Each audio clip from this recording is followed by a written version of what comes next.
Sunday ஸ்பெஷலாக 1 kilo நாட்டுக்கோழி வந்து எடுத்திருக்கேன். பாய்லர் கோழியோட நாட்டுக்கோழி வந்து உடம்புக்கு ரொம்பவே நல்லது. அதனால் வந்து நான் நாட்டுக்கோழி வந்து வாங்கியிருக்கேன். இதில் எப்படி கிரேவி பண்ணுறதுன்னு சொல்லிட்டு நான் உங்களுக்கு சொல்கிறேன். கோழியை வந்து நல்லா வாஷ் பண்ணி எடுத்துகிட்டு இது வந்து ஒரு 1 ஹவருக்கு தேவையான இன்க்ரீடியன்ஸ் போட்டு ஊற வைக்கலாம். 2 டேபிள் ஸ்பூன் தயிர் வந்து சேர்த்துக்கிறேன். தனி மிளகாய்த்தூள் 1 ஸ்பூன் சேர்த்துக்கிறேன். காஷ்மீர் மிளகாய்த்தூள் 1 ஸ்பூன் சேர்த்துக்கிறேன். சிக்கன் மசாலா 1 ஸ்பூன் சேர்த்துக்கிறேன். கரம் மசாலா 1/2 ஸ்பூன் சேர்த்துக்கிறேன். 1 ஸ்பூன் இஞ்சி பூண்டு பேஸ்ட் சேர்த்துக்கிறேன். தேவையான அளவு உப்பு வந்து சேர்த்துக்கிறேன். சிக்கனை ஊற வைக்கிறதுக்காக எல்லா இன்க்ரீடியன்ஸும் வந்து சேர்த்தாச்சு. இப்போ எல்லா இன்க்ரீடியன்ஸும் வந்து சேர்த்து சிக்கனோட வந்து நம்ம நல்லா வந்து மிக்ஸ் பண்ணி கலந்து எடுத்துக்கலாம். இந்த மாதிரி வந்து நல்லா எல்லா இடத்துலையும் ஸ்ப்ரெட் ஆகிற மாதிரி நல்லா வந்து கலந்து விட்டுக்கோங்க. இதை வந்து ஒரு பிளேட் போட்டு மூடி எடுத்து வச்சுக்கோங்க. ஒரு 10 நிமிஷத்துக்கு வந்து நல்லா ஊறட்டுன்னு சொல்லிட்டு. இப்போ சிக்கன் கிரேவி ரெடி பண்ணுறதுக்காக ஒரு பேனில் 5 டேபிள் ஸ்பூன் எண்ணெய் வந்து நான் சேர்த்துக்கிறேன்.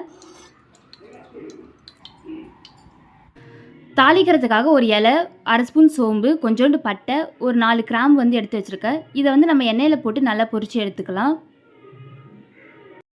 இது நல்லா பொரிஞ்சு வந்ததும் 2 பச்சை மிளகாய் கீரி சேர்த்துக்கிறேன். 3 பெரிய வெங்காயத்தை நீட்டு வாக்கில் வந்து நல்லா கட் பண்ணி எடுத்துருக்கேன். இப்போ இது உள்ளே சேர்த்துட்டு நம்ம பொன் கலரில் வர வரைக்கும் வெங்காயத்தை வந்து நல்லா வதக்கி எடுத்துக்கலாம். வெங்காயம் சீக்கிரம் வதங்கிறதுக்காக நான் கொஞ்சோண்டு உப்பு சேர்த்து வெங்காயத்தை வந்து நல்லா வதக்கி எடுத்துக்கிறேன். மீடியம் சைஸில் 2 தக்காளி வந்து குட்டி குட்டியாக கட் பண்ணி எடுத்துருக்கேன். இது வந்து வெங்காயத்தோடு சேர்த்து இப்போ 2த்தையும் வந்து நம்ம கலந்து விட்டுக்கலாம். தக்காளி வெங்காயம் வந்து நல்லா உரையாடி நல்லா வெந்து வந்ததுக்கப்புறம் நம்மளுக்கு இதுக்கு தேவையான மசாலா எல்லாத்தையும் சேர்த்து வந்து நம்ம கலந்து விட்டுக்கலாம். கிரேவி நல்லா டேஸ்ட்டாக வரதுக்காக நம்ம வதக்கி வச்சுருக்க இந்த வெங்காய தக்காளியில் பாதி வெங்காயம் தக்காளி வந்து நான் எடுத்து தனியாக வந்து மிக்சியில் வந்து அரைச்சி எடுத்துக்கிறேன். இப்போ இந்த வெங்காய தக்காளியோட 2 டேபிள் ஸ்பூன் அளவு இஞ்சி பூண்டு பேஸ்ட் வந்து நான் சேர்த்துக்கிறேன்.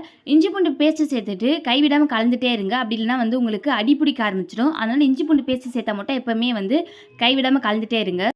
இப்போ மசாலா சேர்க்கலாம். 2 ஸ்பூன் தனி மிளகாய்த்தூள் சேர்த்துக்கிறேன். 1 ஸ்பூன் காஷ்மீர் மிளகாய்த்தூள் சேர்த்துக்கிறேன். 2 ஸ்பூன் சிக்கன் மசாலா சேர்த்துக்கிறேன். 1 ஸ்பூன் கரம் மசாலா சேர்த்துக்கிறேன். 1 ஸ்பூன் தனியாத்தூள் சேர்த்துக்கிறேன்.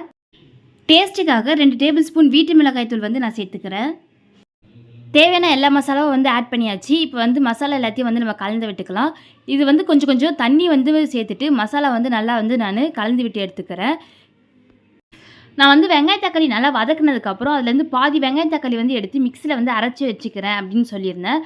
அந்த அரைச்சி வச்சுருக்க வெங்காய தக்காளியோட பேஸ்ட்டை வந்து இந்த மசாலாவோடு சேர்ந்து நல்லா வந்து கலந்து மிக்ஸ் பண்ணி எடுத்துக்கிறேன். மசாலாவுக்கு தேவையான அளவு உப்பு சேர்த்துட்டு மசாலா வந்து நல்லா கலந்து விட்டுக்கிறேன். மசாலாவோட பச்சை வாசனை போகிறதுக்காக ஒரு பிளேட் போட்டு ஒரு 5 நிமிஷத்துக்கு வந்து நம்ம மூடி வச்சிடலாம். அதுக்கப்புறம் நம்ம ஓப்பன் பண்ணி பார்க்கலாம். இப்போ வந்து 5 நிமிஷம் ஆகிடுச்சு. நான் ஓப்பன் பண்ணி பார்க்குறேன். பார்த்திங்கன்னா மசாலாவிலேருந்து எண்ணெய்லாம் வந்து நல்லா பிரிஞ்சு வந்திருக்கு. இந்த ஸ்டேஜில் நம்ம வந்து சிக்கன் வந்து ஆட் பண்ணிக்கலாம். நம்ம ஆல்ரெடி சிக்கனில் வந்து மசாலாலாம் சேர்த்து ஒரு 10 நிமிஷத்துக்கு மேலே வந்து நம்ம ஊற வச்சு எடுத்துருக்கோம். அந்த சிக்கனை வந்து இப்போ இந்த மசாலாவோட ஆட் பண்ணிவிட்டு நல்லா வந்து நம்ம மிக்ஸ் பண்ணி கலந்து எடுத்துக்கலாம். இதுக்கப்புறம் இதுக்கு தேவையான தண்ணி வந்து நம்ம சேர்த்து நல்லா வந்து வேக வச்சு எடுத்துக்கலாம் சிக்கனை.